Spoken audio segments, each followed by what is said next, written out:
नमस्कार, एनडीटीवी राजस्थान देख रहे हैं आप। और आज लगातार हम लोग इसी चीज़ को कवर कर रहे हैं कि किस तरह राजस्थान के अंदर जिस सवाल का इंतज़ार पिछले काफ़ी दिनों से हो रहा था, उस सवाल का उत्तर आज भजनलाल शर्मा के नाम के रूप में आया। भजनलाल शर्मा राजस्थान के नए मुख्यमंत्री होंगे। 15 दिसंबर को उन्हें शपथ लेनी है और उनके साथ 2 डिप्टी सीएम भी होंगे, दिया कुमारी और डॉक्टर प्रेमचंद बैरवा राजस्थान के डिप्टी सीएम के तौर पर उनके साथ काम करेंगे। ये तस्वीर आप देख रहे हैं, राजस्थान की नई टीम, नवनिर्वाचित उप मुख्यमंत्री एक तरफ दिया कुमारी को देख रहे हैं आप, भजनलाल शर्मा बीच में और प्रेमचंद बैरवा दूसरे डिप्टी सीएम के नाते से राजस्थान की कमान संभालेंगे। भारतीय जनता पार्टी ने जिस तरह सोशल इंजीनियरिंग का एक राजनीतिक उदाहरण यहां पेश किया है आज चुनाव राजस्थान की इस चर्चा में, आज हम इसी पर चर्चा करेंगे। मेरे साथ शुभेंदु बघेल मेरे सहयोगी जुड़ेंगे, साथ ही साथ मनीष शर्मा न्यूज़ रूम से जुड़ेंगे और आलोक श्रीवास्तव पॉलिटिकल एक्सपर्ट के नाते से भी हमारे साथ जुड़ेंगे। लेकिन उनसे पहले आप जरा ये तस्वीरें देखिए, किस तरीके से जो है स्वागत किया गया, उनका नाम उनका सामने आया। भजनलाल शर्मा का नवनिर्वाचित मुख्यमंत्री हैं, उधर डिप्टी सीएम के तौर पर दिया कुमारी का नाम और प्रेमचंद बैरवा का नाम आगे आया। तो ये तीनों लोगों के हाथ में अब कमान है और इन तीनों लोगों के हाथ की कमान में एक बड़ी खास बात ये भी है शुभेंदु कि ये 3 जातियों को साध लिया है भारतीय जनता पार्टी ने एक ही प्रदेश के अंदर। एक तरफ राजपूत, एक तरफ ब्राह्मण और दलित आबादी को भी साधने की पूरी कोशिश भारतीय जनता पार्टी ने की है। अगर मैं कहूं कि सोशल इंजीनियरिंग का पिछले काफी अरसे से एक शानदार राजनीतिक उदाहरण ये कहा जा सकता है तो गलत होगा? नहीं, बिल्कुल सही है। और 2024 के लोकसभा चुनाव और फाइनल मुकाबले से पहले ये एक बड़ी पिक्चर आज देखने को मिली है और संभावित था कि कुछ नया चेहरा होगा, लेकिन ये बिल्कुल अप्रत्याशित है कि जिस तरीके से भजनलाल शर्मा के नाम का ऐलान किया गया। हालांकि सभी के लिए शॉकिंग भी था क्योंकि पहली बार के विधायक चुनकर के आए और सेफ सीट उनको दी गई सांगानेर की, और ये एक तरीके से बीजेपी का गढ़ मानी जाती है ये सीट। लेकिन इसी सीट पर मौजूदा विधायक का जो टिकट है वो काट करके भजनलाल शर्मा को मैदान में उतारा गया। जीत मिलती है, एक अच्छे अंतर के साथ उनको इस बार के चुनाव के अंदर जीत मिली और उसके तुरंत बाद उनको एक बड़ा तोहफा मिला है। जीत का तोहफा मान लीजिए या फिर संगठन के अंदर एक लंबे समय के अनुभव के तौर पर लगातार किए गए काम पर उनकी मोहर है। क्योंकि यहाँ एक संदेश एक और भी दिया गया राहुल कि जो पार्टी का जो कार्यकर्ता है, अब आप देखिए कि इसका असर क्या होगा 2024 को लेकर के, क्योंकि कार्यकर्ताओं को एक साथ एकजुट करना ये बड़ी चुनौती भी है, क्योंकि बड़ा नेटवर्क भी है भारतीय जनता पार्टी का, कार्यकर्ताओं का एक बड़ा ग्रुप भी है। लेकिन उस सब के बीच में कार्यकर्ताओं को एक साथ रखना ये 2024 के चुनाव के लिए बड़ी चुनौती थी और उसी को साधने के लिए जो जमीनी स्तर के कार्यकर्ता हैं उनको बड़ा संदेश दिया गया है कि आप जो काम कर रहे हैं वो नजरअंदाज नहीं हो रहा है, वो पार्टी आलाकमान के पास काउंट हो रहा है और आप जो भी काम कर रहे हैं उसका फीडबैक वहां पर पहुंच रहा है। तो ये एक बड़ा संदेश दिया गया है। और वहीं इसमें जातीय समीकरण की आप बात कर रहे हैं तो इसमें जाहिर तौर पर आप देखिए छत्तीसगढ़ में भी कुछ ऐसा ही किया गया। आदिवासी बहुल्य क्षेत्र है, पूरा स्टेट है और वहां पर ऐसे ही एक बड़े चेहरे को चुना गया, विष्णुदेव साय पर के नाम पर मोहर लगा दी जाती है। कांग्रेस पार्टी के नेता बार बार जो ओबीसी कार्ड खेल रहे थे और बार बार जातिगत आधारित जनगणना की जो बात कर रहे थे, उसकी कार्ड यहां पर बीजेपी मध्य प्रदेश से लेकर के आती है। मोहन यादव जो कि ओबीसी वर्ग से आते हैं उनको चुन करके भेज दिया जाता है। अब आप देखिए राजस्थान में, क्योंकि अब ये माना जा रहा था कि या तो महिला या फिर सामान्य वर्ग से किसी को चुना जाएगा, तो सामान्य वर्ग से चुनने की बात जो थी वो तब वहां तक तो ठीक थी, लेकिन भजनलाल शर्मा के नाम पर जब मोहर लगी तो वो थोड़ा सा चौंकाने वाला फैसला था। चौंकाने वाला था, हम लोग भी सब न्यूज रूम में ही थे। और लेकिन चौंकाने के साथ साथ शुभेंदु, हम लोग जब लगातार इसको कवर भी कर रहे हैं, बीते अब पूरा चुनाव हम लोगों ने कवर किया है और कल भी बीते दिन न्यूज रूम में हम लोग चर्चा कर रहे थे कि मुख्यमंत्री के नाम जो आएगा उसमें स्लॉट कौन सा खाली है। तो एक सामान्य वर्ग का स्लॉट बहुत मजबूती के साथ हम लोगों ने चर्चा की कि ये खाली हो सकता है और कल इसी समय एनडीटीवी राजस्थान पर हम लोगों ने इसी पर चर्चा भी की थी। मनीष भी हमारे साथ न्यूज रूम से जुड़े हुए हैं, आलोक जी का भी बहुत बहुत स्वागत है, राजनीतिक विश्लेषक के नाते से आलोक जी हमारे साथ जुड़ रहे हैं। मनीष पे चल रहे हैं पहले। मनीष, कल हम लोग चर्चा कर रहे थे और कल की चर्चा का जिक्र मैं इसलिए कर रहा हूं क्योंकि आज वो सार्थक हो गई, आज वो सही साबित हो गई है। कल हमने जिक्र किया था कि सामान्य वर्ग से मुख्यमंत्री चुना जा सकता है, एनडीटीवी राजस्थान पर हम लोग इसकी चर्चा कर रहे थे और आज ब्राह्मण मुख्यमंत्री को चुन लिया गया है। सोशल इंजीनियरिंग एक वर्ड आपने टॉसअप किया था न्यूज रूम में मुझसे बात करते हुए, और उसी पे मैं आपको पूछ रहा हूं कि ये एक शानदार उदाहरण है सोशल इंजीनियरिंग का भाजपा की। एकदम सोशल इंजीनियरिंग है। आप छत्तीसगढ़ को देखें एक ट्राइबल फेस, मध्य प्रदेश को देखें एक ओबीसी फेस, और राजस्थान में फिर एक जनरल कैटेगरी से फेस। तो बिल्कुल जो सोशल इंजीनियरिंग की बात बीजेपी को लेकर हो रही थी, वो बीजेपी ने कहीं ना कहीं पूरी कर दी है तीनों राज्यों में। और राजस्थान में तो देखिए आपने सिर्फ जनरल के फिर 2 चेहरे हैं। बीजेपी ने जो अनाउंस किया, दिया कुमारी राजपूत चेहरा है और भजनलाल शर्मा खुद मुख्यमंत्री, तो जनरल कैटेगरी से हैं। और वहीं पर फिर एक ऐसी कॉम्बिनेशन को भी रखा गया प्रेमचंद बैरवा के तौर पर। तो सियासी तस्वीर को अगर हम समझे तो थोड़ा सा पीछे जाना पड़ेगा। आप वो याद कीजिए जो SC ST को लेकर के जो फिर कानून पर सुप्रीम कोर्ट ने तलखी दिखाई थी और उसे फिर पलटा गया था संसद में, तो उसको लेकर जो जनरल कैटेगरी थी उसमें काफ़ी नाराज़गी थी, ना सिर्फ मध्य प्रदेश में बल्कि राजस्थान में भी। तो उसको कहीं ना कहीं कैटर करने की कोशिश की है बीजेपी के आला कमान ने कि जो ये गलत मैसेजिंग थी। और ख़ासतौर पर जो ब्राह्मण तबका है उसमें फिर जो टेकन फॉर ग्रांटेड वाला जो एक सेंस था बीजेपी को लेकर कि आप उनको कुछ दीजिए ना दीजिए, वो बीजेपी का वैसे ही वोटर है, तो उसको पहली बार एक बड़ा तोहफा बीजेपी और राजपूत कम्युनिटी को राजस्थान में बीजेपी ने दिया है। क्योंकि आप बड़े शीर्ष नेतृत्व की बात करें तो इनमें इस तरह के कोई चेहरे दोनों ही समुदाय से, दोनों ही जातियों से नहीं है राहुल, और राजस्थान में दोनों ही जातियों का बड़ा होल्ड है। भजनलाल शर्मा जिस सीट से आते हैं वहाँ पर काफ़ी बड़ा होल्ड है शर्माओं का, और वो एक सीट लगातार बीजेपी का गढ़ जरूर रही। पिछली बार अशोक लाहौटी यहाँ से वो मेयर रहे राजस्थान के, उनको टिकट काटकर भजनलाल शर्मा को दिया और पहली बार विधायक चुनकर आए और पहली बार CM भी बन गए। तो जो सोशल इंजीनियरिंग की बात बार बार कर रहे हैं वो क्योंकि 2024 के हम लोग को उसमें कॉन्टेक्स्ट में समझना पड़ेगा राहुल, कि इसलिए बीजेपी उसको खास तौर पर तरजीह दे रही है कि 2024 के जब चुनाव के आए तो किसी पार्टी को, विपक्षी पार्टी को, जो इंडिया गठबंधन तो खासतौर पर जो बना था पूरा अलायंस रिलीजन और कास्ट कॉम्बिनेशन के आधार पर, बिहार में देख लीजिए, यूपी में अलग अलग स्टेटहुड के हिसाब से, जातियों के कॉम्बिनेशन के हिसाब से, उसको काउंटर करने के लिए बीजेपी ने इन तीनों ही राज्यों में बड़ा स्ट्रेटेजिकली एक मूव किया है फेसेस को अनाउंस करने को लेकर। और उसी दिशा में राजस्थान में वाकई भले ही सरप्राइजिंग हो, क्योंकि ब्राह्मण चेहरा, आखिरी ब्राह्मण चेहरा राजस्थान में कांग्रेस से हरिदेव जोशी थे, तो करीब 3 दशक बीत गए लेकिन उसको कोई ब्राह्मण चेहरा मुख्यमंत्री नहीं बन पाया। पहली बार हरिदेव जोशी के बाद में राजस्थान को कोई ब्राह्मण फेस मिला है। बिल्कुल मनीष। और आलोक जी, ये तो पूरी तरीके से बीजेपी ने किलाबंदी कर दी है। कल हम लोग चर्चा कर रहे थे और आपने कहा था कि कल इस पर यकीनन बात होगी और बड़ा दिलचस्प नाम सामने आएगा, और निश्चित रूप से बहुत ही इंटरेस्टिंग नाम सामने आया। जिस तरह मनीष ने बताया कि 3 दशकों बाद एक ब्राह्मण चेहरा राजस्थान में है, और क्योंकि बार बार ये बात हो रही थी कि राजस्थान के मुख्यमंत्री से साधने की कोशिश होगी लोकसभा के मतदाताओं को भी, तो ये तो किलाबंदी कर दी, हर जाति को अपना बना लिया यहाँ तो भारतीय जनता पार्टी ने। राहुल जी, पहले जो हम लोग 1-1.5 महीने से चर्चा कर रहे हैं उसमें एक इंट्रोस्पेक्शन की जरूरत है।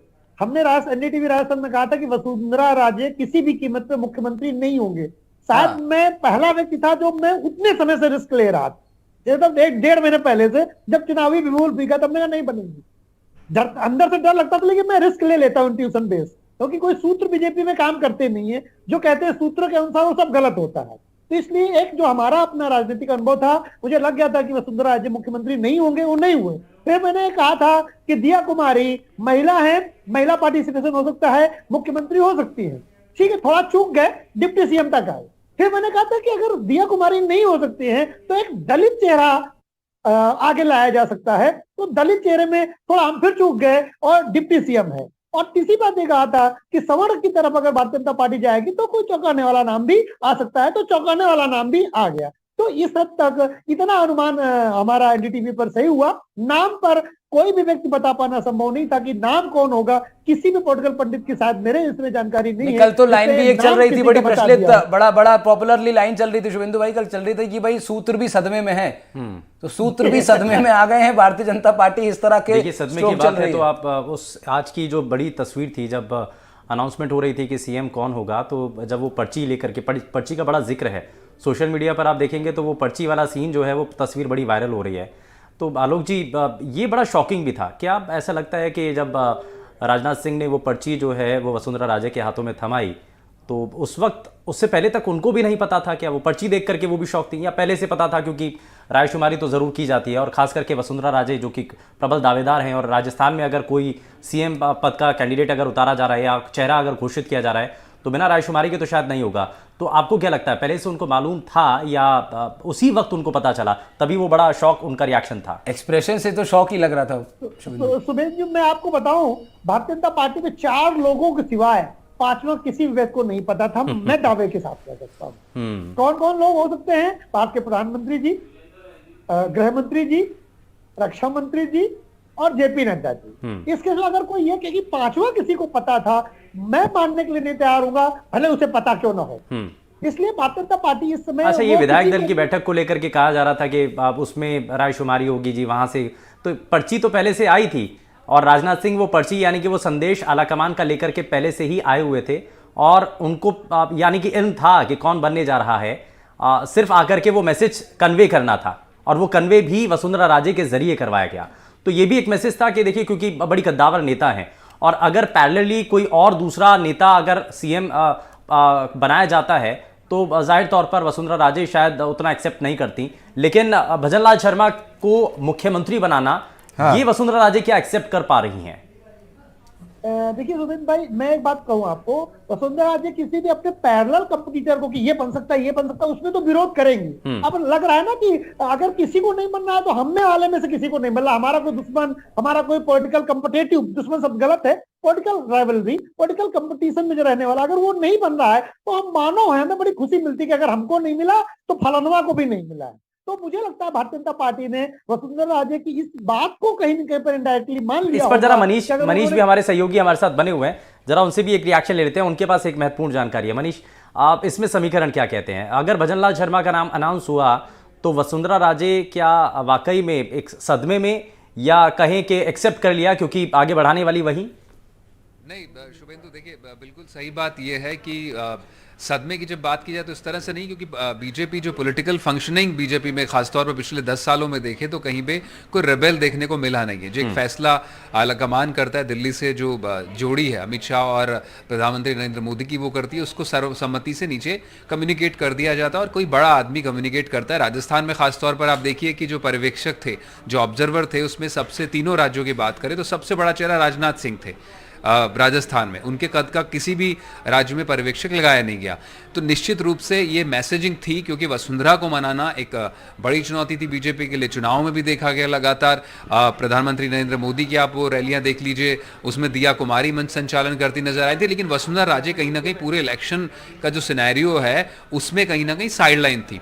वही कोशिश फिर जो चली सीएम कैंडिडेट्स को अनाउंस करने की जब बात आई, या फिर उससे पहले चुनाव जीत कर आया, फिर उससे पहले टिकटों के अनाउंसमेंट की आई, तो कहीं ना कहीं जो पॉलिटिकल पोजीशनिंग है वो वसुंधरा लगातार कर रही थी। अभी भी वो दिल्ली में जब मुलाकात करी थी अपने बेटे के साथ लगातार थी, नड्डा के घर गई, अमित शाह से मुलाकात की, और कमोवेश उन्हें ये मैसेजिंग दे दी गई थी शुभेंदु की लीडरशिप चेंज होगा, कि बीजेपी अब सभी राज्यों में लीडरशिप चेंज करना चाहती है, और सिर्फ राजस्थान ही नहीं, बार बार उन्हें इस चीज के लिए मैसेजिंग दी गई होगी जाहिर तौर पर कि अब वक्त बदलाव का है। क्योंकि बीजेपी की जो पुरानी लीडरशिप है अब एक मार्गदर्शन की भूमिका में आने का वक्त है। और कितना मुश्किल होगा बीजेपी के लिए मनीष, क्योंकि 2024 का चुनाव भी है, और उससे पहले हम सोशल इंजीनियरिंग की अगर बात कर रहे हैं तो जातीय समीकरण को तो साथ लिया, लेकिन मन में जो मन मुटाव है, या अंदर जो मन के अंदर जो चल रहा है, किसी और को बना दिया, और ये कुर्सी तो रहती ही है, और कुर्सी ना हो तो उसकी टीस भी मन में रहती है, तो वो कैसे दूर हो पाएगा? क्योंकि लोकसभा का चुनाव भी बहुत नजदीक है। इसमें एक ज्यादा बड़ी टीस ये भी है, कि एक तो कुर्सी अपने हाथ में नहीं रही है, दूसरा जिसके हाथ में कुर्सी है उसकी शख्सियत कभी वसुंधरा राजे के सामने कभी भी इतनी बड़ी नहीं रही है कि वसुंधरा राजे बहुत इजीली उसको स्वीकार कर लें। शुभेंदु, मनीष, ये भी बहुत मुश्किल हो जाता है एक राजनेता के लिए। जी राहुल, इसमें एक बात थोड़ा दर्शकों को ये भी हम बताना चाहें, थोड़ा सा पृष्ठभूमि में पीछे अगर जाएं तो 3 में से 2 चेहरे, भजनलाल शर्मा और खुद दिया कुमारी, इनकी पॉलिटिकल एंट्री बीजेपी में, उसके पीछे एक बड़ी जो शख्सियत रही खुद वसुंधरा राजे। तो एक पॉलिटिकल फुल यू सर्कल भी हम कह सकते हैं, जिन लोगों को बीजेपी में आगे लेकर आई वसुंधरा, आज वो खुद बड़े मुकाम पर है। तो कहीं ना कहीं एक सेटिस्फाइंग मोमेंट भी रहता है किसी भी बड़े लीडर के लिए, कि जिन चेहरों को आपने तवज्जो दी, जिन चेहरों को आप आगे लेकर आए, वो एक बड़े मुकाम पर पहुंचे। तो निश्चित रूप से आप इतना आसान नहीं है, लेकिन आप इसको समझिए, इस लिहाज से भी मुश्किल वसुंधरा राजे के लिए नहीं किया गया होगा कि उन्हें दरकिनार कर दिया जाए। लीडरशिप जो डिसाइड हुई है, जो खासतौर पर टिकटों से पहले देखने को मिल रहा था चुनाव से पहले, कि वसुंधरा राजे दरकिनार है, वो अब सीएम फेस अनाउंस होने तक नहीं दिखा। खुद उन्हें प्रस्तावक बनाया गया, उनको पर्ची सौंपी गई। जाहिर तौर पर चौंकी होंगी वो, क्योंकि जिस तरह के विजुअल्स हैं कि उन्होंने वापस एक बार पर्ची खोला, नाम देखा और राजनाथ सिंह की तरफ देखा, निश्चित रूप से चौंकी होंगी। लेकिन ये बात कमोबेश मोटे तौर पर समझ लेनी चाहिए कि जो भी चेहरा है, दिया कुमारी का आप 2013 में पॉलिटिकल एंट्री देख लीजिए, उसमें बड़ा हाथ खुद वसुंधरा राजे का माना जाता है, जो 2013 का चुनाव उन्होंने सवाई माधोपुर सीट से लड़ा। और भजन लाल शर्मा जो प्रदेश महामंत्री रहे, खुद एबीवीपी से आते हैं, उनका बड़ा रहा है। लेकिन वसुंधरा राजे को लेकर वो लगातार राजनीतिक तौर पर उनके साथ वो काम करते रहे। वसुंधरा राजे सीएम रही 2 बार राजस्थान में, तो ये नहीं माना जाता शुभेंदु और राहुल की बिल्कुल कोई नया चौंकाने वाला नाम है या फिर वसुंधरा राजे की शख्सियत को खत्म करने के लिए कोई है। कहीं ना कहीं उनकी सहमति इन नामों पर ली गई होगी, उन्हें बताया गया होगा कि ये नाम हमारे सामने है, पार्टी ने या फिर लेकिन एक चीज इसमें और एक चीज इसमें बड़ी महत्वपूर्ण है, क्योंकि 24 का चुनाव है। मैं वही जानना चाह रहा था, मैं आलोक जी से जरा इस सवाल का जवाब लेता हूं। आलोक जी, एक चीज बताइए, क्योंकि 24 का चुनाव है और फाइनल मुकाबला है, उससे पहले एक्सरसाइज पूरी करनी है। लेकिन इस दौरान क्योंकि एक ऐसे चेहरे को, क्योंकि एक बार विधायक चुनकर किया और पहली बार में ही उनको मुख्यमंत्री की कुर्सी उनको मिली है, संगठन में बेशक उनका एक लंबा अनुभव है, लेकिन प्रशासनिक स्तर पर काम कैसे करवाना है ये वसुंधरा राजे से बेहतर कोई नहीं समझ सकता है इस वक्त बीजेपी के अंदर राजस्थान में। तो ये सब काम और कैसे बेहतर तरीके से इंप्लीमेंट किया जाए योजनाओं को, ये सब थोड़ा सा चैलेंज होगा। अगर वसुंधरा राजे साथ देती हैं तो ठीक है, अगर इंडिपेंडेंट हो जाए तो फिर थोड़ा सा मुश्किल हो जाएगा। सुरेंद्र जी, वसुंधरा राजे की एक दुखती नस है उनका बेटा। अगर उन्हें अपने बेटे को पॉलिटिकली सरवाइव कराना है तो उन्हें वो सब करना पड़ेगा जो बीजेपी को 2024 में जिता दे। अगर बीजेपी की 5 सीटें राजस्थान से कम होंगी तो माना जाएगा वसुंधरा राजे ने कम कर दिया, फिर क्या होगा उनके बेटे का राजनीतिक कैरियर। तो उनको भी सोचना है, अगर वसुंधरा राजे का बेटा राजनीति में नहीं होता तो चाहे उसको डैमेज करती। और ऐसा क्या होता नहीं कि जिस नेता को दरकिनार किया जाता है वो डैमेज करता है, लेकिन इसकी वजह से उत्तराधिकार या नई पीढ़ी नहीं आती, ऐसा नहीं हो सकता। क्रिकेट की भाषा में समझ लें, जब कोई एक सचिन तेंदुलकर आते थे, जब नया खिलाड़ी आता है तो सचिन तेंदुलकर की कद के सामने उसकी कोई वैल्यू है क्या? वो तो बिल्कुल नया होगा, रणजी खेल के आया हो या आईपीएल खेल के आया हो। तो जब भी नया आता है पुराने वाले की तुलना में उसका वेटेज हमेशा कम होगा। लेकिन इसकी वजह से कभी तो वसुंधरा राजे भी नई थी ना, उन्होंने भी किसी को हटा करके ही सत्ता में आई ना। कभी शिवराज सिंह भी नए थे ना, वो भी हटा करके आए। एक दिन सबको रिटायर होना पड़ता है। बीजेपी ने यही काम में धीरे समझाया होगा कि योर टाइम इज ओवर, अब आप रिटायर हो जाइए और बताइए किसको रखा जाए, तो उसका नामों में आपने बड़ा अच्छा पॉइंट यहाँ पर उठाया है कि रिटायरमेंट की तरफ। लेकिन मेरा सवाल भी उसी से जुड़ा हुआ है सर, कि अब इन बड़े नेताओं का होगा क्या? वसुंधरा राजे, तमाम ऐसे कई कद्दावर नेता, अब उनका पॉलिटिकल करियर, अब आप देखिए मध्य प्रदेश में भी वहाँ पर शिवराज सिंह चौहान हो गए, तमाम ऐसे दूसरे नेता हो गए, कैलाश विजयवर्गीय हो गए। छत्तीसगढ़ में आप देख लीजिए, जो डॉक्टर रमन सिंह जैसे तरीके के नेता हैं जो एक लंबे समय से एक ऑरा के साथ जीते रहे, एक पद के साथ जीते रहे, अब उनका पॉलिटिकल करियर का क्या होगा? 2 संभावना है। एक तो यह कि वो केंद्र की राजनीति में आ जाए।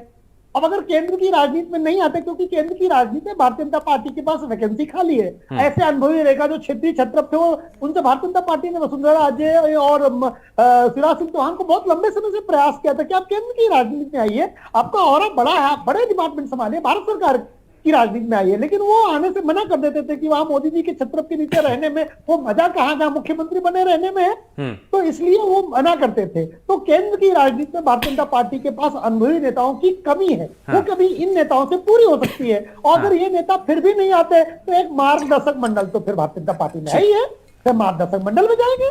ठीक है, जयपुर से हमारे संवाददाता भी वीरेंद्र हमारे साथ बने हुए हैं, जरा उनका रुख कर लेते हैं। वीरेंद्र, जरा बताइए कि अब नाम अनाउंस होने के बाद क्या हलचल है? अब लोगों के जो रिएक्शंस हैं नए सीएम को लेकर के, 2 डिप्टी सीएम को लेकर के, क्या लोगों का कहना है? शॉकिंग है उनके लिए भी? पहले तो वीरेंद्र खुद के लिए, आपके लिए शॉकिंग था कि नहीं? बिल्कुल, जिस तरीके से आपने देखा होगा वो जो तस्वीर आई थी तमाम जो विधायकों की, उसके अंदर जो भजन लाल शर्मा है वो अंतिम पंक्ति में खड़े थे। तो कह सकते हैं कि बीजेपी ने एक मैसेज देने की भी कोशिश की है। राजस्थान के अंदर जो अंतिम पंक्ति के अंदर जो नेता खड़ा है उसे सीएम का पद देना काफ़ी बड़ी बात होती है। और वहीं आप देखेंगे कि दिया कुमारी हैं, उनका लगातार नाम चल रहा था कि सीएम उनका दौड़ में थी, और लेकिन फिर बाद में उन्हें डिप्टी सीएम बनाया गया है। तो कई चीज़ें हैं इसके अंदर। आप देखेंगे जातीय समीकरण भी साधने की कोशिश की है बीजेपी ने। इसके अलावा आप देखेंगे कि जिस तरीके से भजन लाल शर्मा हैं, उन्होंने सांगानेर विधानसभा क्षेत्र से पहली बार चुनाव लड़ा और पहली बार उन्हें कह सकते हैं कि जो विधायक हैं वो चुनकर आते हैं और कह सकते हैं कि इनके लिए, संगठन के लिए लगातार काफ़ी समय से ये काम भी करते आ रहे हैं। तो जिस तरीके से इन्होंने छात्र राजनीति से फिर बाद में संगठन के लिए काम करना, फिर जिस तरीके से जो प्रदेश स्तर की राजनीति है उसके अंदर हिस्सा लेना, अब राज्य की जो जिम्मेदारी है वो दी गई है, तो कहीं ना कहीं भजन लाल शर्मा के लिए आप कह सकते हैं कि उनके लिए काफ़ी बड़ी, कह सकते हैं कि एक बड़ी जिम्मेदारी है राजस्थान के अंदर। और ये जिस तरीके से सांगानेर विधानसभा क्षेत्र के अंदर, जैसे एक बार ये भी लग रहा था जब उनके टिकट का अनाउंस हुआ था कि भजन लाल शर्मा हैं, उनको वहाँ से उतारा है, कहीं ना कहीं बीजेपी की जो स्ट्रेटजी है लोकसभा चुनाव को देखते हुए वो लोकसभा चुनाव के अंदर काफ़ी महत्वपूर्ण रहने वाली है। क्योंकि देखेंगे कि राजस्थान की राजनीति के अंदर शुभेंदु जिस तरीके से देखा गया है कि जातीय समीकरण है होते हैं वो काफ़ी अहम होते हैं, तो इसमें भजन लाल शर्मा है वो सामान्य वर्ग से आते हैं। वहीं आप देखेंगे कि जो 2 डिप्टी सीएम बनाए गए हैं उसमें राजपूत चेहरा भी है, इसके अलावा जो बेरवा समाज से आते हैं उनको भी साधने, तो कहीं ना कहीं जो जातीय समीकरण था उसको साधने की कोशिश की है। और वासु देवनानी को जो विधानसभा अध्यक्ष बनाया गया है, तो ये तमाम चीजें हैं बड़े नेताओं की, कह सकते हैं कि जो ये पूरी प्रक्रिया। आपने जब भजन लाल शर्मा के नाम का अनाउंस हुआ तो उस वक्त कुछ ऐसे विधायक भी थे जो उनके साथ खड़े हुए थे,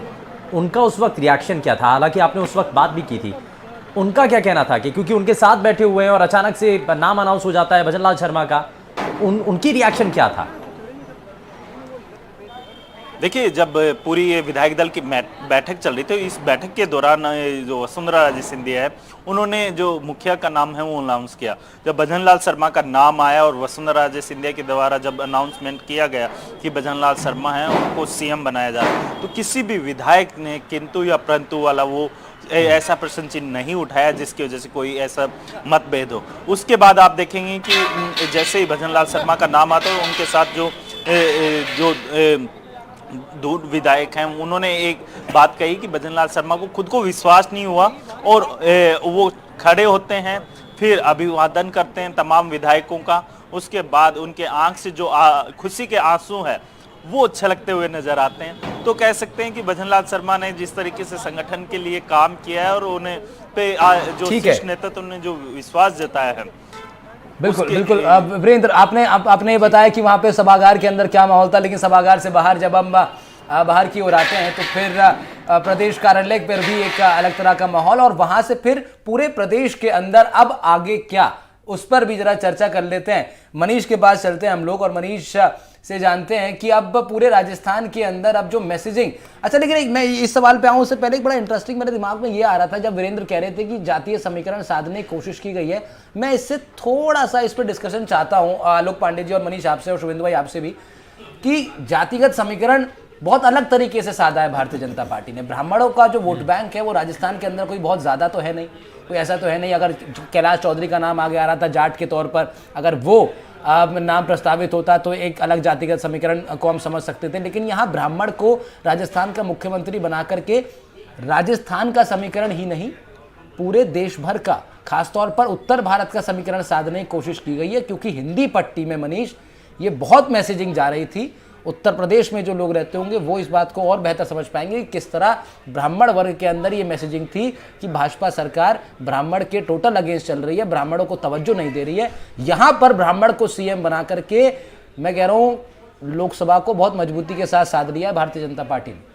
बिल्कुल राहुल, सही फरमा रहे हैं आप, क्योंकि हिंदी बेल्ट में देखें तो एक ब्राह्मण वोट बैंक बढ़ा है। और ख़ासतौर पर जब 22 जनवरी को राम मंदिर का कहेंगे शिलान्यास, उसमें जो है प्रतिमाएं स्थापित होने जा रही, उससे ठीक पहले एक बड़ी मैसेजिंग है। और अगले साल का तो चुनावी मुद्दा बिल्कुल तय ही है बीजेपी के लिए। लेकिन जो हिंदी बेल्ट की जब हम बात करते हैं तो ब्राह्मण वोट बैंक को और ख़ासतौर पर ब्राह्मण राजपूत कॉम्बिनेशन को नज़रअंदाज किया नहीं जा सकता। यूपी की आप बात कर लीजिए, राजस्थान की बात कर लीजिए, मध्य प्रदेश की बात कर लीजिए। मध्य प्रदेश में भी हालांकि अब एक और चेहरा, पहले बात हो रहा था नरोत्तम मिश्रा की, लेकिन वो चुनाव हार गए। बात उनको भी सीएम बनाने को लेकर चल रही थी कि जो वो एक खासतौर पर खटास है ब्राह्मण और राजपूत वोट बैंक के भीतर, उसको दूर करने की। हालांकि चुनाव हार गए, वहां पर फिर एक यादव चेहरे को लेकर आया गया। तो ओबीसी, ट्राइबल, ब्राह्मण, राजपूत और फिर एससी, राजस्थान के जब परिप्रेक्ष्य में बात करें राहुल, तो आप जो चौधरी जाट वोट बैंक की बात करें, वो खासतौर पर इसलिए उसे दूर रखा गया, वो मुंह से बीजेपी ने उस कदम को इसलिए नहीं उठाया कि राजस्थान में पूरी तरह से जाट वर्सेस राजपूत एक बड़ी पुरानी अदावत चलती आई है जातियों के बीच में। अगर बीजेपी इस तरह का कदम उठाती तो नेचुरली जिस तरह से बीजेपी पर खासतौर पर नाराजगी होती रही है ब्राह्मण राजपूतों के एक वर्ग के भीतर भी, और खासतौर पर जब गोगा मेडी वाला एपिसोड अभी राजस्थान में देखने को मिला, उसके मद्देनजर ये बिल्कुल लग रहा था कि ये जो वर्ग है, जो जाट राजपूत और ब्राह्मण वर्ग है, जो हमेशा खड़ा रहा है बीजेपी के साथ में, उसने दिया है लेकिन उसने कभी कुछ लिया नहीं है। तो पार्टी ने इस बार पहली बार उसको देकर जताया कि आपकी बड़ी इंपॉर्टेंस है राजस्थान में ब्राह्मण और राजपूतों की, और ये हमारे तरफ से आपको गिविंग बैक है कि जो आप हमेशा पार्टी के साथ खड़े रहें और एकजुट ढंग से। आप यकीन मानिए जिस तरह से जाट वोट बैंक जरूर कांग्रेस के साथ मोटे तौर पर रहा, लेकिन राजपूत और ब्राह्मण बहुत ज्यादा हद तक बीजेपी के साथ, और खासतौर पर नरेंद्र मोदी और शाह के युग में तो राहुल लगातार कंसोलिडेटेड बीजेपी का वोटर रहा है। तो वो टेकन फॉर ग्रांटेड वाली भावना आ रही थी इस वर्ग में, उसको बड़े पैमाने पर बीजेपी ने एड्रेस किया।